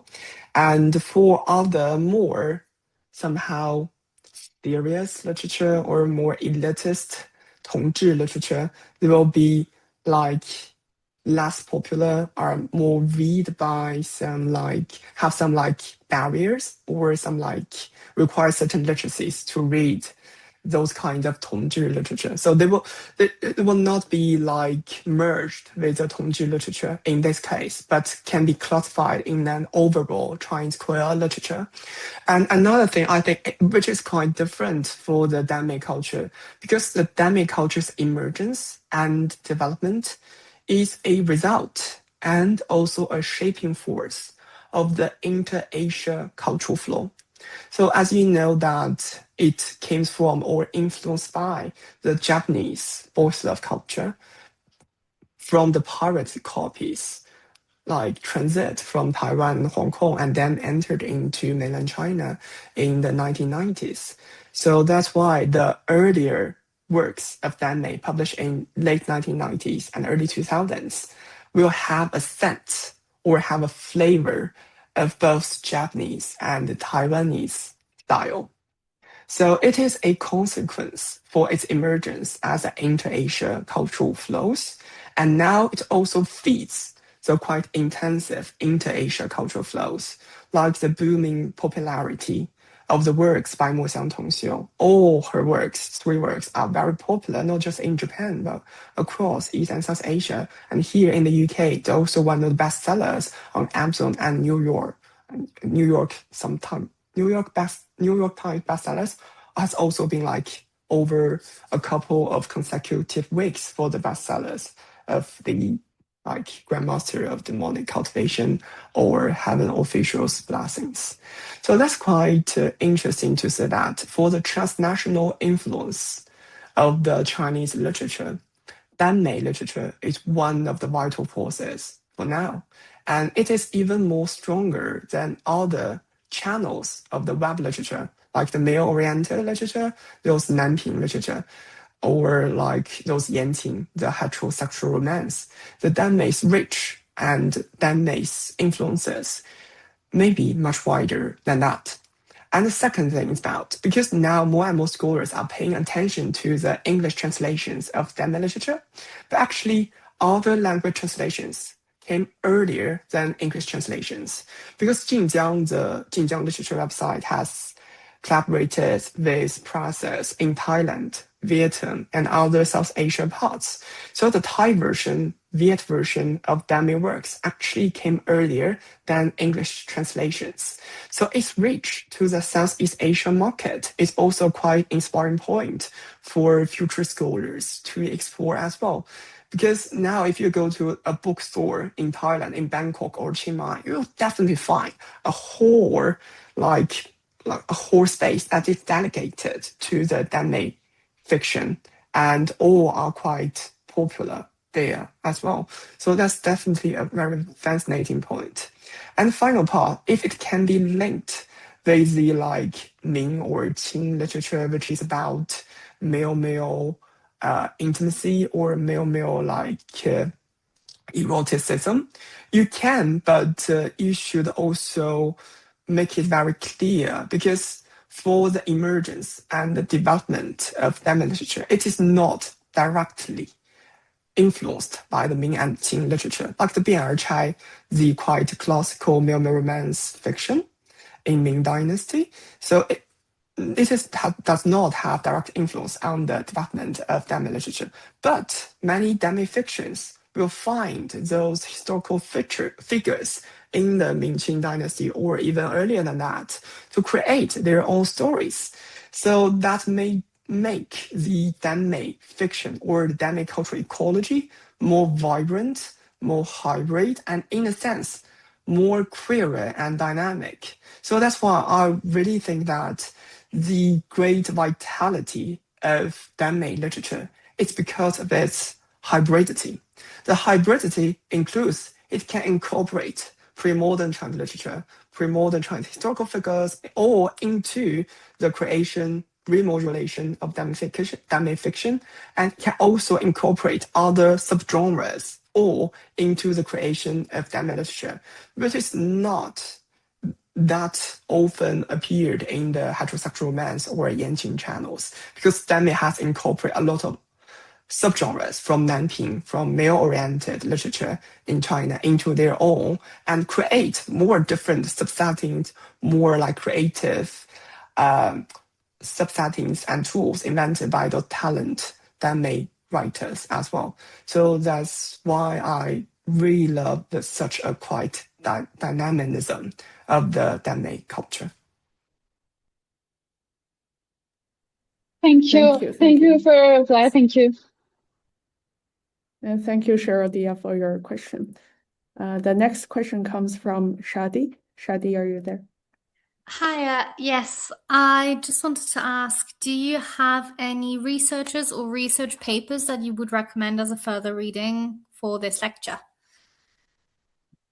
Yeah, sure. So the 2 research papers that is bonded with this talk is one I published in Feminist Theory, which is about my proposed concept, post-socialist feminist sensibilities. So you can check out that. And for otome games, I published three. So one is published by Information, Communication and Society, which is about this idea I introduced today, digital intimate literacies. And the other one published by Games and Culture, which deals with the oft-mentioned topic, is otome games empowering or restricting women, and the datification of intimacy in playing otome games. So you can check out that too. We also have a forthcoming one, and I think many of you may be interested. It's about the embodied desires and intimate practices of otome game playing and engaging. So we discussed with the Cotton Dolls and commissioned cosplay Wei Tuo in that paper to say about how the embodied post-digital intimate practices can be for these trans women players. So it will be published by Journal of Consumer Culture in the coming months. So you can also stay tuned about that article as well. Okay, amazing. Thank you very much. Thanks. Thank you, Shadi. The next question comes from Mina. Mina, okay, so would you like to raise the question, or I can read it out loud for you? Either way should work. Okay, I'll just read it for you. Hi, thank you for your talk. Regarding otome games, the opportunity for escapism, what do you believe, or what is your experience with refusing escapism and refuge by reflecting reality directly, or at least very closely, onto game's narrative? Meaning taking heteropatriarchal normative systems of the dominant and strong or even abusive men and enjoying that over, as you pointed out, soft masculinity, which would pose as a more logical escape. Is it familiarity that appeals, or is it rather similar to how you pointed at earlier during your talk, during the Danmei section related to fetish? Okay, so this is a quite good question, and I shall first respond from the latter part of the question. So I always want to emphasize that our own individual desires are not fixated. It's always fluid. It is always queer. So that means that our own positions when playing otome games or reading and writing Danmei fiction, they're not just fixated into one position. So it can flow from one position into another, or it can occupy multiple positions at the same time. So that's why these two fields are so attractive for these Chinese young women. And for desired masculinities in otome games, so one thing is that women can navigate, explore, and enjoy multiple modes of masculinities when engaging with a single otome games. So you can enjoy the hegemonic masculinities as well. But it's more like a performative hegemonic masculinities playing. Because even the virtual hero is a more stereotypical hegemonic masculinity, but the heroine, the player, will have the final agency. They can just quit the game. They can quit the scenario. They can also move on to other events when playing these games. They can also use their own agencies and power to project their own ways of re-objectifying that hero by playing the hegemonic masculinity in a reversed way. And that's why in otome games, the design of the spectrum of the masculinities are not just about soft masculinities, or not just about little fresh meat, desired, or as one of the typical pattern of desired masculinities in China. Because of the super or hyper media visibility, so many people tend to think that all Chinese young women will love or enjoy the soft masculinities in their own life or in their own desiring life. That is not the case. So if you browse the different TikTok videos, not just in China, but other parts of the world, you may witness or sense a revival of hegemonic masculinities back, but in a different way. So it's more like a performative one. So they may enjoy a very muscle, masculine guy, either on TikTok or otome games. But women as players or as users, they can enjoy and projecting their own agencies when they forming emotional ties or emotional attachment when playing. So the ultimate power, if they are left on these women players themselves, they can enjoy and performatively play with hegemonic masculinities as well. But on the other hand, I'm not suggesting like either on an escapist route or on a resistant model. The otome game communities, otome game playing are perfect. They're not. Because for the first thing, they are a reflection or a mirror of what are desired in everyday life about masculinities. Because hegemonic masculinities are always part of the desired masculinity patterns. So they are always there. So because of the commercial success, the commercially success-bonded masculinities are always a desired part of the masculinities by Chinese women. So there will always be CEOs in all Chinese titles of otome games. That also applies to the understanding of those singers, idols, or artists, which more resemble to the soft masculinity patterns in the otome games. And the other thing that about the commercialization, because it is published, promoted, and maintained by the commercial companies. So the final goal is still about making profits. So they try to make the masculinity patterns and spectrum more comprehensive and more subtle and cater to different desires of Chinese women so they can earn more profits. They can sustain their players to prolong the engagement, to further intensify the emotional attachment. So the commercialization is a haunting force for playing these otome games. It is never avoidable. Yeah. So I hope that answers your questions. Thank you, Dr. Ge. So the next question comes from June, and June, deep appreciation for making the original introduction to Dr. Ge. And June, welcome.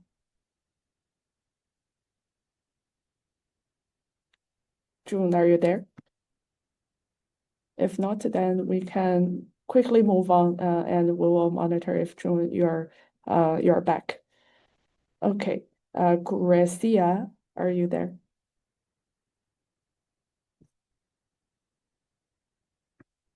Yes, I will locate your question and read it out loud for you. Give me 1 second, Gracia. Or if you kindly post your question here. Oh, actually, I found it.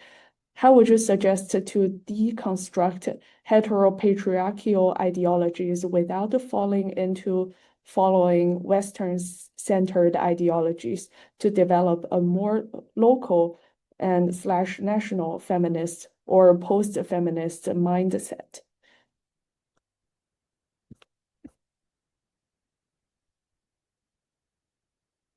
Okay.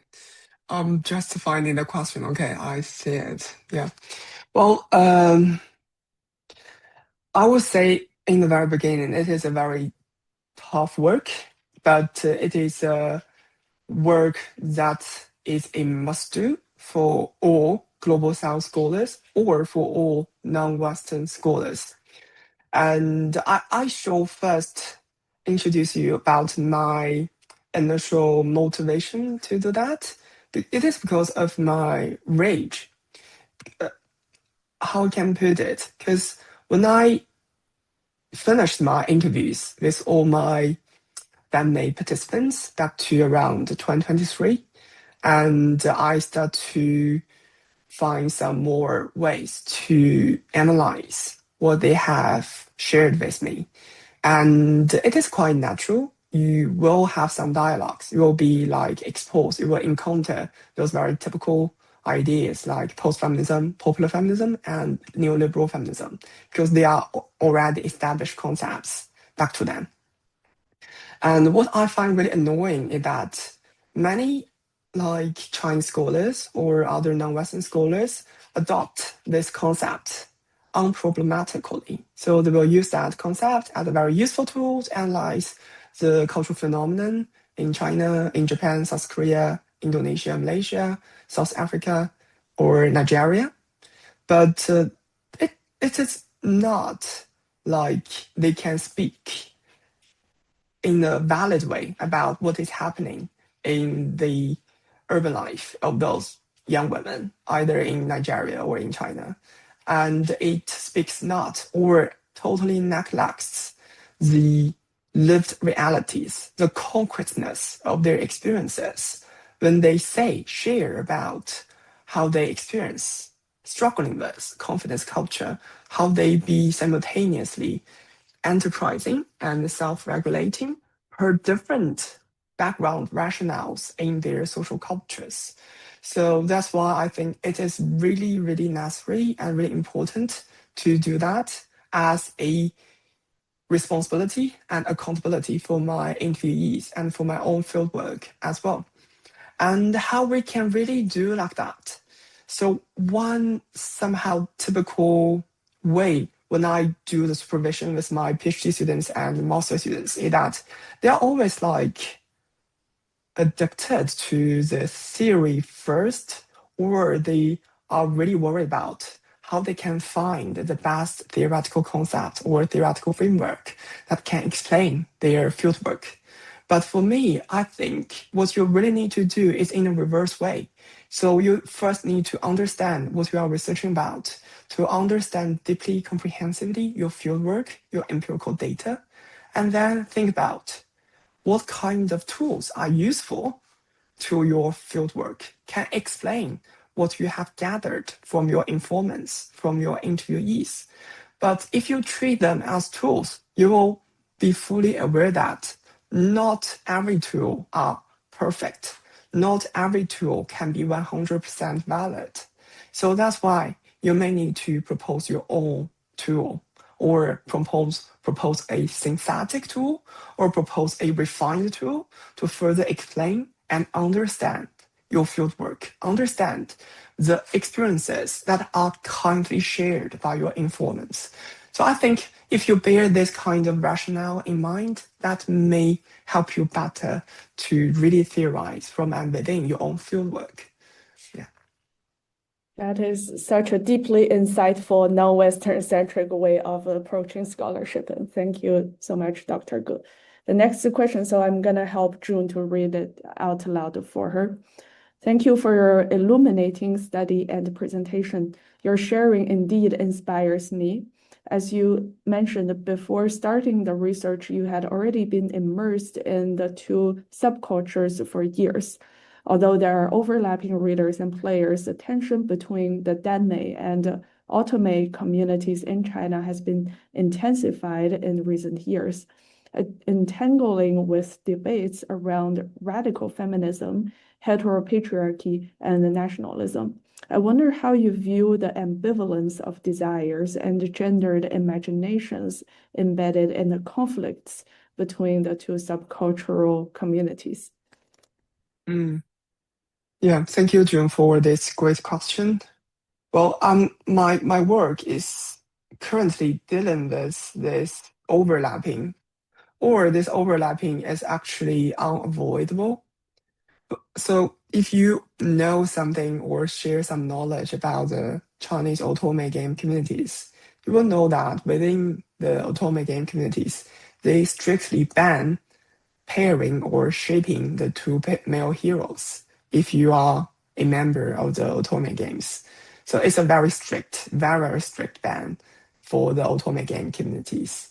And within the Danmei cultures, there are also a lot of like new rules, more and more new rules coming for reading and writing the fiction, for example.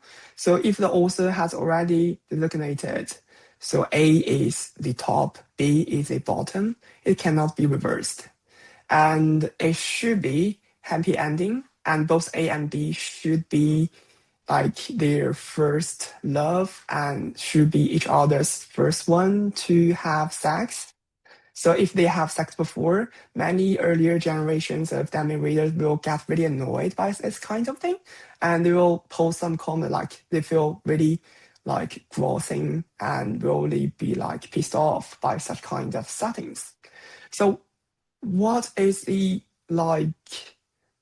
background or like a more deeper structure that is operating behind this regulations in community internal rules and principles. So first thing is that we should all recognize that within the Chinese media, culture, and society, they are deeply decolonized. The decolonized also belongs to the decolonized the male privileged groups and also the feminist groups. They are largely decolonized and they fight with each other. And now in media spaces, they occupy different spaces to voice out their own voices as well. And within each larger groups, for feminist groups, for example, they are also even subgroups and they also fight with each other. So radical feminist, or if you use another label like 妓女, or some stigmatized label, and now they claim themselves as well, the 爱女姐, pro-women group. They also fight with other more softened feminist groups as well. So this all belongs to the larger atmosphere or the larger ecosystem that the Chinese culture and media become more and more decolonized as a consequence, as both the algorithmic culture, because the algorithm will recommend what your only interest will further fortify the bubbles or the boundaries within each groups and schools. And second, it's also because of the censorship. So I think the censorship is productive and reproductive. So one of the results is that they make the society more decolonized, and they will definitely embrace and endorse those super masculine and nationalist groups. But on the other hand, what have been excluded, they will also form their own voices, form another decolonized groups to keep voicing out. So censorship also plays a role in shaping the decolonized feature of the Chinese media and culture as well. And another thing is about the consequence of the ideological education in China. So for my younger interviewees who were born after 2000, in particular after 2005, I found that they are more patriotic, they are more nationalist to some extent. So when they read Danmei works, they cannot accept those non-nationalist expressions, even a slight version of non-nationalist, they will not stand it. That also applies to the otome-game communities as well. So the two forces are shaping what is happening now in the Chinese media and societies. And in my recent articles about the pro-women groups, I do appeal for and call for we should avoid the call-out culture. And for feminist groups, I mean a plural groups of feminisms in China, including culture, online and offline, we should accommodate more diversity and differences to practice more call-in rather than call-out, so that the solidarity can be formed to really projecting the forces and powers outside for a more equal culture. Thank you, Dr. Ge. Due to the time constraint, we would first ask Dr. Ge if you have a few minutes to spare to get to the last 4 questions that are in the pending queue.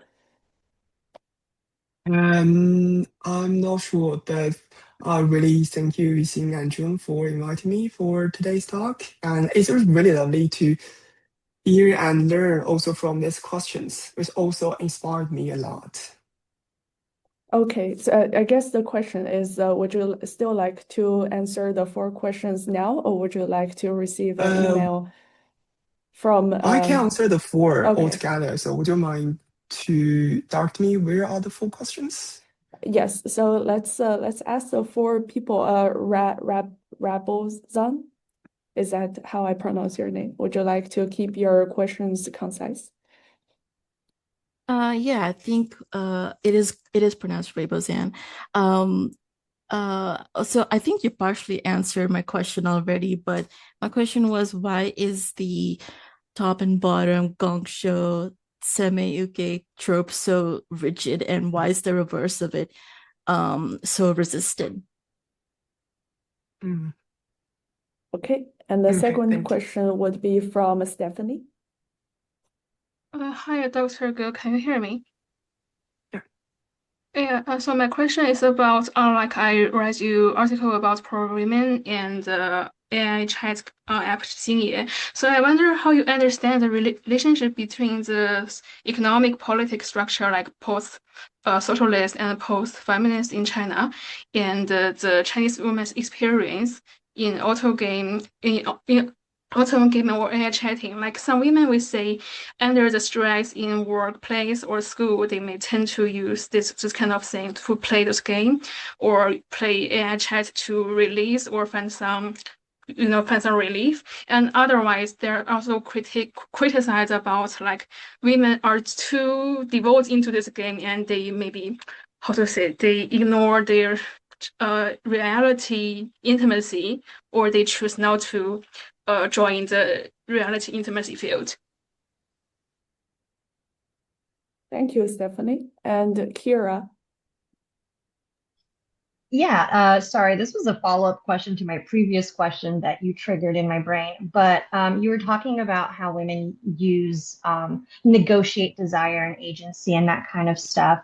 And kind of within the context of like the Love and Deep Space situation, I would say we've done everything we can to negotiate with the boycott and that kind of stuff, but I'm not really seeing any success with that. And I don't know if that's something you have insight on, but that's kind of something that's been at forefront. Like we're not even getting a hold statement or anything.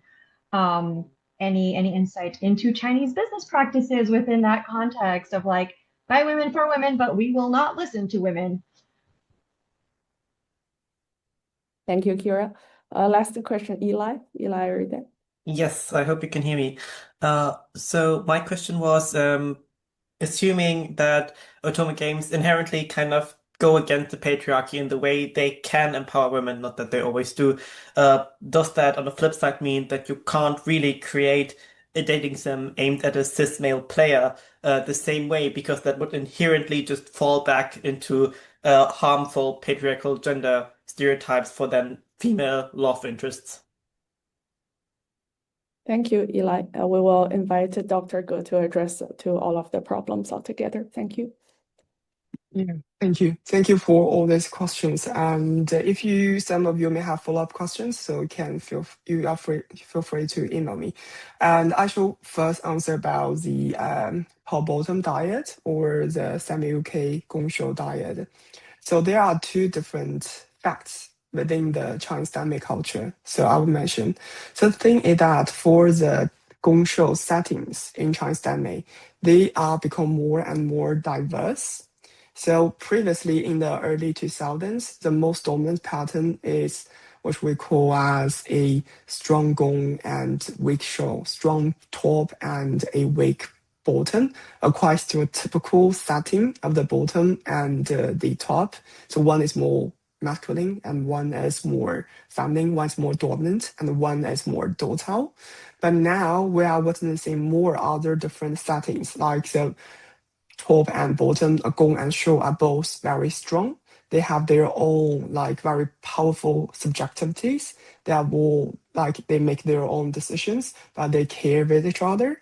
And we also have the reverse way, which is called beautiful gong and strong shou, 美工强shou, this kind of setting, which is exactly being shown in the 魔道祖师, that fiction, the grandmaster of demonic cultivation. So all different kinds of patterns, settings, pairings of top and bottom, gong and shou, keep updating the gong shou sort of diet in the Chinese Danmei culture. So now I would say that within the diverse pairings of gong shou, it has already created quite a spectrum of the pairing. And the pairing or a diet are not really diet. They are reversible or flippable, and all the stereotypical knowledges bonded with top or bottom will be reversed, updated, or keep revised by the participants, including writer and readers themselves. And the second thing, as I mentioned earlier, is that for those younger generations of Danmei readers, they prefer the sexual positions of the top and bottom to be fixated, though they prefer quite different personalities of top and bottom. So that's one thing, they are quite unique for these younger generations. And second, they are projecting and designating more different rules should be projected onto the setting of the characters in the Danmei stories. So there are two ways to approach this kind of phenomenon. So one thing is that we can say that the younger generations of the Danmei readers, they are less avant-garde, they are less radical compared to the initial early 2000s Danmei writers. Because if you read some of those earlier Danmei works, they are really radical. Some of them are really challenging a lot of things you will not imagine for nowadays Danmei stories. And second thing is that it also reflects nowadays the Danmei culture, or I will call it as the Danmei cultural ecology and industry, are more mature. So maturity also means that a lot of like new rules, principles, regulations are introduced by members, by the industrial companies, by the censorship at the same time to shape the more like already established terrain of the Danmei culture. So two ways of thinking about that. And the second question is about a lot of like stigmatization of both Danmei culture and the otome games. We'll say that they are just falling into or indulging into the illusion. So they may not have any like partners in their real life. They are really like poor people, like only enjoy the virtual love. But if you talk with those interviewees, my interviewees, when I talk with them, if you have some knowledge or to read some posts and comments by those players of otome games, you'll find that this is not truth at all. The virtual love is not inferior to the so-called human to human or the real like physical love. They're not inferior to that. They may be more like stronger, more heavier, more intense than that. So the authenticity, or for even human to human love, the authenticity, the realness does not lie into the opposite partner, or the partner should be a real human. It's about your emotional ties should be real and should be kept, maintained, and sustained by the two parties or even three parties in some instances. So that's why the otome games or AI companions are really inspiring for us to rethink about humans' love via and through human AI love or human loves with the virtual. And the third one, yeah, that's a quite interesting question. But what I can say about if you check about those collective boycott activities by those game players of those male-oriented video games, you'll find that their boycotting activities are far more less effective compared to the otome game players. Although it is true that not all boycotting activities are effective for even otome game players, but the fact is that they are more powerful compared to other channels or other groups of video game players in the Chinese media sphere. And they do have their own voices because their consumptive power and their voicing power are much stronger than other players of otome games. And I hope I answered all that question. And the final question, it is really great to think that otome games or to approach otome game endemic culture through ambivalence. So I guess my goal for today's talk has already been reached. I'm really happy to see your ideas about that. Thank you, Dr. Ge. So lastly, would you like to share a little bit about or give us a preview about your upcoming books? And do you have any final thoughts on modernity, queerness, and our so-called future? Any final words that you can think of? Well, I would say stay tuned to the publication of my forthcoming monograph, Ambivalent Desires by the Uni of Michigan Press. It will be published in April 2027. So it will introduce more a full and comprehensive version of the grammar of ambivalences. And I continue to explore and navigate the grammar of ambivalences through my now project on human AI love. So I hope you will enjoy reading them, and any questions are welcome. So do feel free to send me email. Yeah. Thank you, Dr. Ge, and thank you for everyone who has joined and raised the thought-provoking questions, and thank you for your time. This video recording will be available in the next week on our YouTube channel, and we'll see you in our upcoming forums. Thank you so much. Thank you all. Thank you. Bye. Thank you. Bye.